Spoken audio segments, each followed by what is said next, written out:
that why there is so much consolidation happening, why there are so many shops getting shut in EdTech when the funding winter is across the sectors. And in this race of hyper growth, Edtechs are spending 70% to even 120% of their revenue in just acquiring that user. Imagine if a company is spending 50,000 rupees for every lead that their sales agent can call and pitch the product to. Top 100 sales agents, top 100, not top 10. Top 100 sales agents get Apple MacBook. Hey everyone, Anmol Mittal here. Today I'm in talks with my co-founder Dushyant Panchal. Me and Dushyant both have spent significant time in EdTech. And we have been really fortunate to be able to spearhead two leading EdTechs, right from their early stage to the scale where they have become global. And with a recent venture that we have started, we have been able to partner with more than 30 EdTechs across the globe. And with the whole journey, we have been able to gather these critical insights which are extremely relevant to the many stakeholders in the ecosystem. One being, of course, the budding EdTech founders who are wondering what other EdTechs are doing, which makes them pick up funds or lead to bankruptcy. The other stakeholders, of course, the important part of the chain, these are investors who hold an EdTech portfolio or are prospecting one of the EdTech ecosystem investments. We have created this series of podcasts to share what happens behind the curtains and to put all these speculations to the rest. So let's start. Hi Dushyant. So I think we should address the elephant inside the room. Is there an EdTech slowdown? Hey Anmol, thank you so much for introducing me. And I mean, there is an EdTech slowdown. There's no two way of saying that, right? Because if you're just to see the financial numbers, then compared to last year, this year we have received just 1/3 of funding that we had received last year.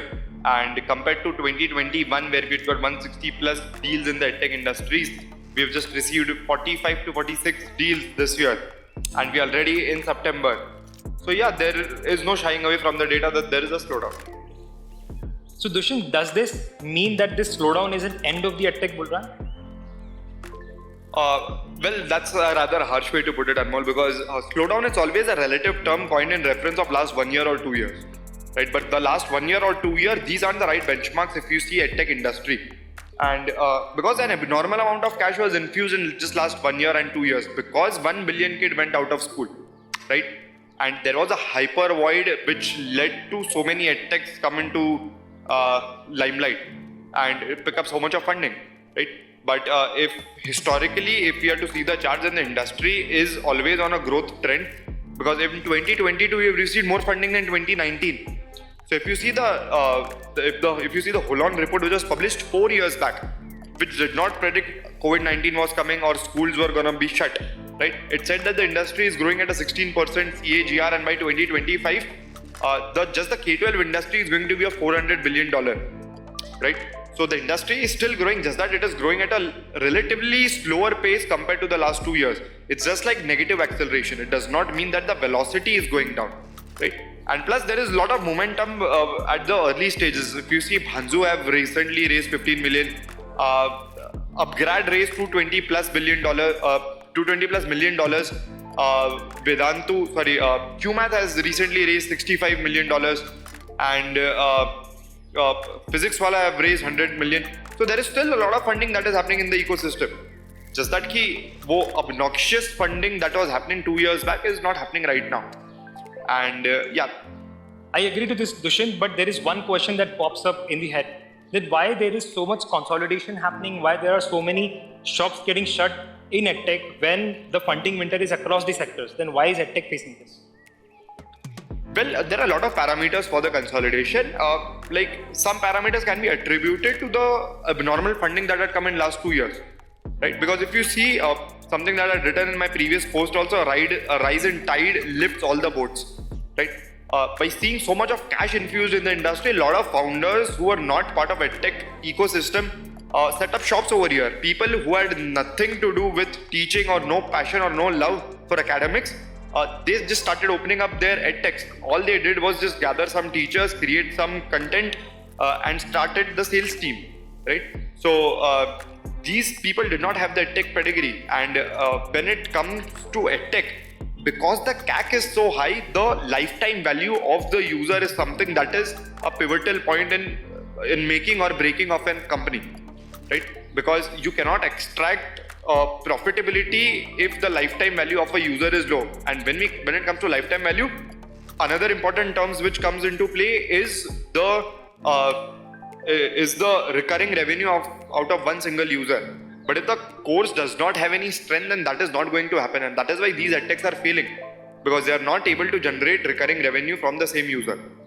Right, exactly, Dushyant. In fact, the founder's point that you mentioned, I can clearly see a pattern over here is that the founders with a strong academic background tend to do a little better because they hold a brand in themselves other than the company. For example, Alak Pandey is the physics wala that we talk about. He is the brand in himself. He has a huge YouTube followership.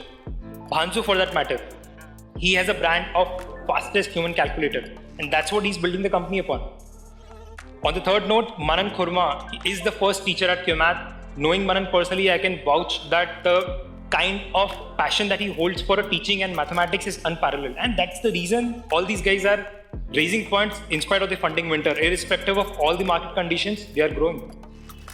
Right, and I would say that it's not just the academic background that matters of the founder over here. There are a lot more things. Like if you see, a lot of founders who had edtech pedigree also ran out of, their business also crashed because they could not deal with the CAC problem. Right, and CAC problem in edtech is serious. Like acquisition cost, the whole of ecosystem, the whole of industry is bleeding on that. And that is because availability of so much of cash led to these hyper growth trends. Right? We set wrong benchmarks for ourselves, and in this race of hyper growth, edtechs are spending 70% to even 120% of their revenue in just acquiring that user.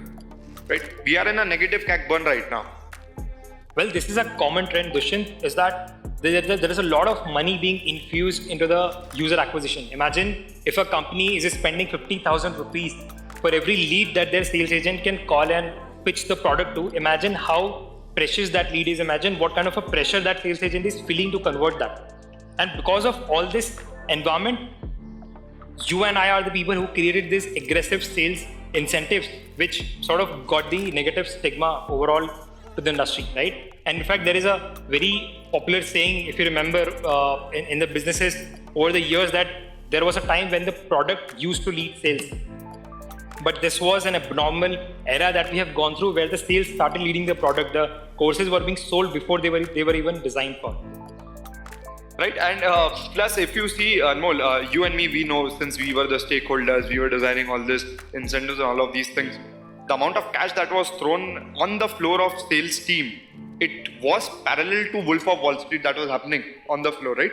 And funnily, I remember in one of my previous employment, during this short sprint of IPL 2021 or 2020, I don't remember, but a heavy lead flow was expected because the company was running commercials, right? To cater to this heavy lead flow, a contest across 1 month or 2 months was declared that top 100 sales agents, top 100, not top 10, top 100 sales agents get Apple MacBook.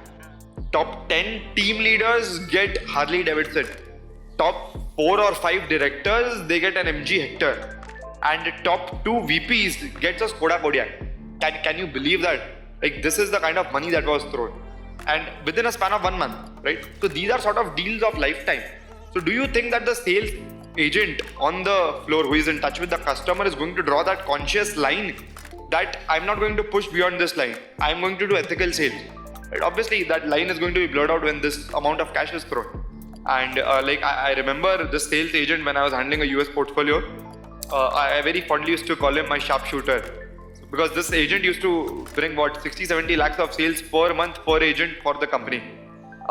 So like this agent who had a salary of 6 lakhs per year made 6 lakhs as an incentive within a month, and he refused promotions 3 times in a row, right? And so yeah, these were exciting times. And during this IPL stint that I just mentioned, payments were falling left, right and center, and it was as good as like Kuber was himself a sales agent and like shooting razor pay links here left, right and center. So exciting times, but obviously these kind of growth journeys do not last. They bite you in the ass eventually. Dushyant, if you see, it's not just the front runners who got messed up, it's the whole delivery system that got screwed up, right? This overwhelming surge of enrollments, where do you think they're going? they have to be catered by a huge crew of teachers, and this new set of teachers who were hired were not given a chance to train properly, get themselves ready, and they were not, most of them, I would say a fraction of them were not qualified for this job. And I think that's what Pradeep Punia exposed. I mean, you would know that. Exactly, Anmol, and I was in the proximity of the whole scenario that time, and the sales plummeted heavily. So, like summarizing our entire discussion, we as an industry, we did a lot of mistakes in the last 1 year, 2 years, like allowing founders from outside industry, designing such kind of over-exciting incentives, inflated salaries, compromised teacher quality, and a lot of mistakes. But these mistakes could breathe because there was a lot of cash in the air. Plus, there was a lot of demand. Now, with the schools reopening, the demands normalized. It did not sink, it just normalized. When coupled with the funding winter, which led to a shorter hand at cash, that was the final nail to the coffin of the wrong practices. And as a outcome of these practices, there is going to be certain collateral damage for this 1 year, maybe the next year too. But it's just a correction and it's a smaller collection in a grander scale of things. Because the industry, if you see, it's going to be here, it's just going to increase because there is a decade-long gap between the skills of future, okay, and the distribution channel of these skills of future, right? Because can you imagine a kid in a school of Bihar of a small village learning courses like stock market, Web3, NFT, Meta, and all of these courses? But that does not mean that the kids right now are not learning, right? You and me, we know that every 3 months there's a new kind of course coming. There are stock market courses coming for kids, personal finance courses coming for kids, because it's an era of specialization, right? You have to start early. So the only way that this gap can be met is through penetration through edtechs. Okay. Now, how easily that can be done depends on how seamlessly we adopt to the sustainable practices, which will reduce this negative stigma around the industry and also make the courses affordable if we somehow manage to handle the CAC problem. And that is the time this switch will happen, and then we are set for the future, right? Because you and me, the textbooks that we have learned is the same textbook that our fathers used and our grandfathers used, but that is not the textbook that our kids can use, because the rate of disruption is at an all-time high, right? They need these skills of future and they need it now.